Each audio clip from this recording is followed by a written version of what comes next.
Alright, this is James with the Healthy Homestead. Today we're going to talk about some Brandywine tomatoes. We've been dealing with our Brandywines for quite some time. You can see that they're quite tall. I'm a fairly short guy myself, but these are still between 6 and 7 feet tall. This one right here is not quite as big, but in the group there's some really tall ones. But what we're going to talk about is we're going to talk about suckers and about inspiring that tomato growth. Right here we have, this is what's a sucker right here. You can see you have a crotch in the plant. The main stem is splitting off, and in that crotch you have a little growth right there. Okay, so what we need to do on this growth, just reach in there and pinch that off, because that's a sucker.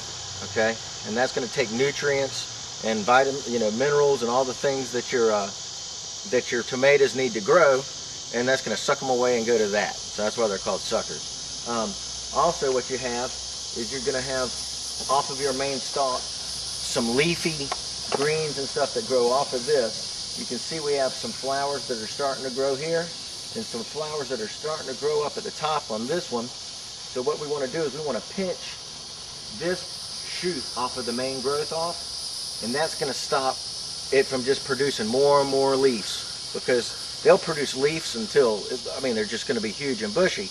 But you want tomatoes, because those are juicy and these are just pretty. So we want tomatoes. So that'll encourage that tomato growth. And you want to do that on all of your plants, okay? And you've got to go through and look for those suckers and keep those suckers out of there, or your tomatoes just won't grow. They'll be small, and you'll have a lot of flowers and not much tomato growth. So that's where we are right this second. We've got a lot of flowers, but we need to encourage the growth of the tomatoes themselves. So this is what will do that. So get out there in your garden, make sure your tomatoes are getting all that they need, and it's not going to the leaves.